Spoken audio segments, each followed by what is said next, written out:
రామ్ గోపాల్ వర్మ ఎందుకు ఈ మాట అనాల్సి వస్తుందంటే సమాజంలో గౌరవం, సమాజంలో ఒక ఒక రెప్యుటేషన్ ఉన్నటువంటి నాయకులందరి మీద కూడా ఇష్టారీతిన అసలు తన ఎగ్జిస్టెన్స్ ప్రూవ్ చేసుకోవడానికో తన సస్టెనెన్స్ ప్రూవ్ చేసుకోవడానికో ఎందుకు చేస్తున్నాడో అర్థం కాకుండా రోజుకు ఒక రకంగా, ముఖ్యంగా తెలుగుదేశం పార్టీ జాతీయ అధ్యక్షులు నారా చంద్రబాబు నాయుడు గారి మీద, జాతీయ ప్రధాన కార్యదర్శి నారా లోకేష్ గారి మీద, అలానే పవర్ స్టార్ పవన్ కళ్యాణ్ గారి మీద జనసేన అధినేత ఇష్టారీతిన ఏ రకంగా అయితే రోజు రోజు ట్వీట్లు చేస్తూ తనకున్నటువంటి చపల బుద్ధిని, తనకున్నటువంటి కుయుక్తుల్ని, తనకున్నటువంటి కుసంస్కారాన్ని రోజు రోజుకి బహిర్గతపరుచుకుంటున్నాడు రామ్ గోపాల్ వర్మ.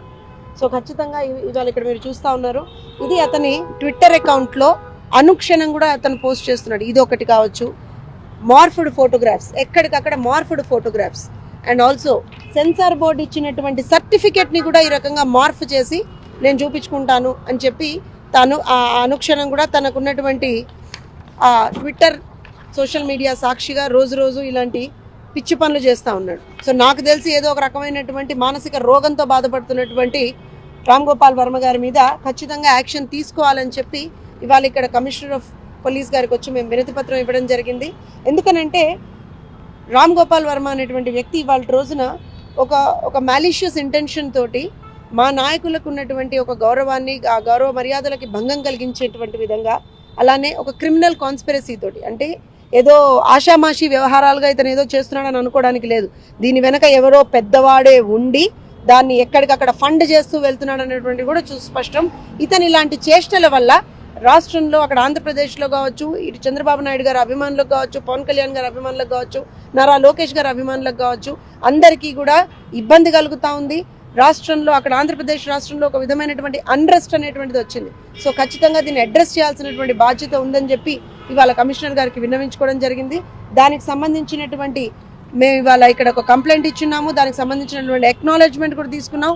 వదిలే ప్రసక్తి లేదు, రామ్ గోపాల్ వర్మ గారు మిమ్మల్ని వదిలే ప్రసక్తి లేదు. ఎందుకనంటే సమాజానికి ఏదన్నా మంచి చెయ్యాలి అనుకుంటే ఏదైనా సినిమాలు తీసుకోండి, లేకపోతే సమాజానికి మీరు ఏదన్నా నేను ఒక మెసేజ్ ఇస్తాననుకుంటే అది వేరే విషయం. కానీ ఒకళ్ళ చేతుల్లో పప్పెట్లుగా మారి, ఒకళ్ళు ఏదో చెప్తున్నారు కదా, 4 డబ్బులు వస్తున్నాయి కదా అని చెప్పి పేటీఎంల బ్యాచ్ లాగా మీరు కూడా తయారై ఇవాళ రోజున నేను ఏదో ఎలగబెడతానంటే మాత్రం ఊరుకునే ప్రసక్తి లేదు.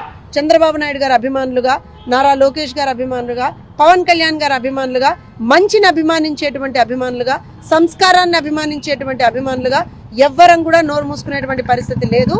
ఇలాంటివే మీరు కంటిన్యూ చేస్తూ ఉంటే మాత్రం ఖచ్చితంగా you will have to go behind the bars, no doubt about that. And we have highest confidence on Telangana police అండి. ఇప్పుడు చాలా సందర్భాల్లో మేము మొన్న సార్కి సంబంధించి ఒక రాంగ్ అండ్ ఫేక్ లెటర్ని వాళ్ళు సర్క్యులేట్ చేసినప్పుడు కూడా తెలంగాణ పోలీసులు చాలా సమర్థవంతంగా దాన్ని తిప్పికొట్టారు. ఎవరు ఏం చేస్తున్నారు అనేటువంటిది ఇమ్మీడియట్గా ఆ కంప్లైంట్ మీద వాళ్ళు యాక్ట్ చేస్తున్నారు. So we expect Telangana police to act very very strong in this particular case also. And ఖచ్చితంగా రామ్ గోపాల్ వర్మ గారి మీద ఒక స్ట్రాంగ్ యాక్షన్ తీసుకుంటారనే మేము భావిస్తూ ఉన్నాము. కమిషనర్ గారు కూడా రేపు పొద్దున మళ్ళీ కలవమని చెప్పారు. సో ఖచ్చితంగా రేపు పొద్దున 10:30కి వస్తాము, మొత్తం with all the facts and figures. అతనికి సంబంధించినటువంటి ట్విట్టర్ అకౌంట్స్ కావచ్చు, అతనికి సంబంధించినటువంటి మిగతా సోషల్ మీడియా అకౌంట్స్ కావచ్చు, ఏ రకంగా మహిళల మాన ప్రాణాలకి గౌరవం, అంటే వాళ్ళ గౌరవానికి కూడా భంగం కలిగించే విధంగా ఏ రకంగా అయితే రామ్ గోపాల్ వర్మ బిహేవ్ చేస్తాడో అవన్నీ కూడా ఆధారాలతో సహా రేపు మళ్ళీ కూడా కమిషనర్ గారికి సబ్మిట్ చేస్తాం.